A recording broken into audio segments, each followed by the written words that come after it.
नमस्कार दोस्तों, welcome to the AB broadcast. आज इस वीडियो में हम यूक्रेन रशिया कॉन्फ्लिक्ट के बारे में डिस्कस करेंगे। यूक्रेन एक ऐसा देश जिसकी ज्योग्राफी को देखें तो वो 7 देश और 2 समुद्र से घिरा हुआ है। यूक्रेन के उत्तर में है बेलारूस, पूर्व में रशिया, मोल्डोवा और रोमानिया उसके दक्षिण पश्चिम में है और पश्चिम में है हंगरी, स्लोवाकिया और पोलैंड। जहाँ तक सवाल है 2 समुद्र का, तो यूक्रेन के दक्षिण को घेरे हुए है सी ऑफ अज़ोव और ब्लैक सी, और उसके दक्षिण पूर्व में है कर्च स्ट्रेट जो रशिया को यूक्रेन से अलग करता है।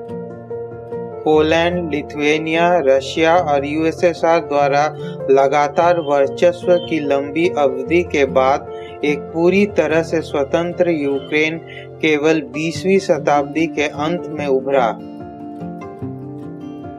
यूक्रेन ने 1918 से 1920 में स्वतंत्रता की एक संक्षिप्त अवधि का अनुभव किया था, लेकिन 2 विश्व युद्धों के बीच की अवधि में पश्चिमी यूक्रेन के कुछ हिस्सों पर पोलैंड, रोमानिया और चेकोस्लोवाकिया का शासन था, और उसके बाद यूक्रेन सोवियत यूनियन का हिस्सा बन गया एक नए नाम के साथ, the Ukrainian Soviet Socialist Republic.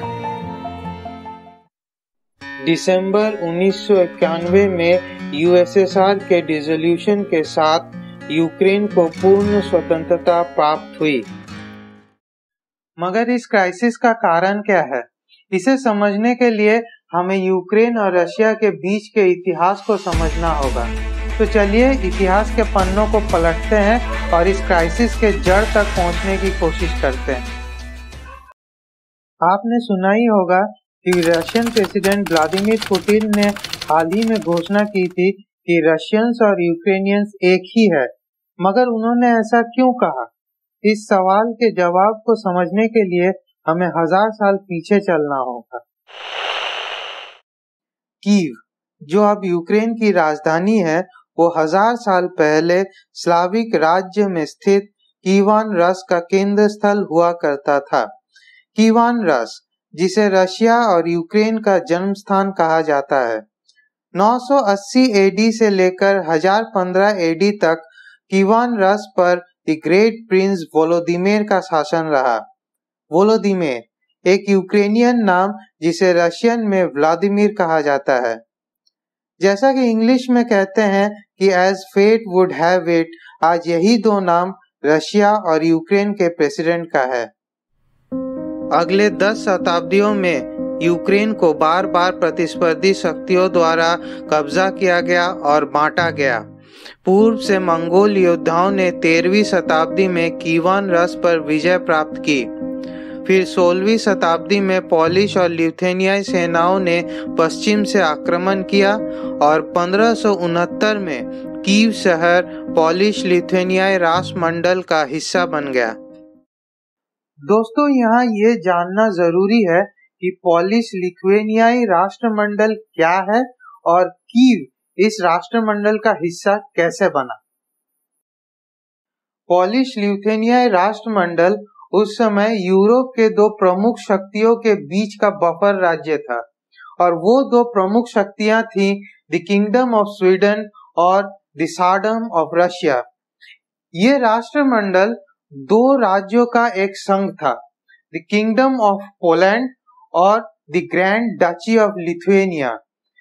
Kyiv उस समय the grand duchy of Lithuania का राजधानी हुआ करता था। इस तरह से कीव इस राष्ट्रमंडल का हिस्सा बन गया।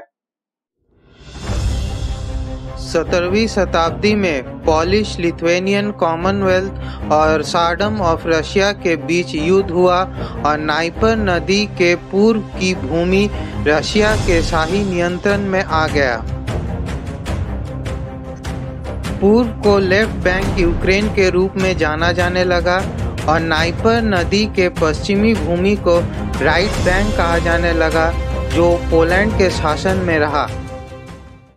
1793 में राइट बैंक यूक्रेन को रूसी साम्राज्य द्वारा कब्जा कर लिया गया और एक नीति को लागू किया गया जिसे रूसीकरण या रूसीफिकेशन कहा जाता है।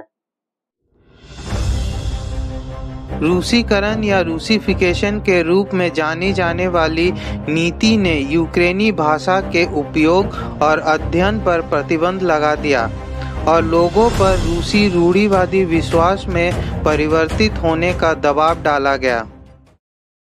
1922 में सोवियत यूनियन में शामिल होते ही यूक्रेन में गृह युद्ध छिड़ जाता है, लेकिन 1932 से लेकर 1933 तक यूक्रेन एक मैन मेड अकाल के गिरफ्त में आ जाता है, जिसे सोवियत लीडर जोसेफ स्टालिन ने करवाया था। 1917 की साम्यवादी क्रांति के बाद और 1922 में सोवियत संघ में शामिल होते ही यूक्रेन गृह युद्ध की चपेट में आए कई देशों में से एक था। 1930 के दशक की शुरुआत में तेजी से औद्योगिकरण ने यूक्रेन के समृद्ध कृषि समाज को नष्ट कर दिया और 1932 से 1933 तक एक मानव निर्मित अकाल ने यूक्रेन को प्रभावित किया, जिसे सोवियत नेता जोसेफ स्टालिन ने करवाया था। अकाल के परिणाम स्वरूप लाखों यूक्रेनियन भूख से मर गए। बाद में स्टालिन ने बड़ी संख्या में रूसियों और अन्य सोवियत नागरिकों को आयात करके पूर्व में बसाया। इनमें से कई नागरिकों को यूक्रेनी भाषा बोलनी भी नहीं आती थी और ना ही इस क्षेत्र से उनका कोई संबंध था। तो दोस्तों, इस कहानी का पार्ट 1 यहीं समाप्त होता है। अगले पार्ट में हम देखेंगे Soviet era, post Soviet era और क्राइमिया का इस विवाद में क्या रोल रहा। तो दोस्तों, आज के लिए इतना ही। मिलते हैं अगले वीडियो में। तब तक इस वीडियो को आप लाइक और शेयर कर दीजिएगा और इस चैनल को जरूर सब्सक्राइब कर दीजिएगा और बगल वाली घंटी को बजा दीजिएगा ताकि हर नए वीडियो का नोटिफिकेशन आपको मिलता रहे। तो मिलते हैं। चलिए, जय हिंद, वंदे मातरम।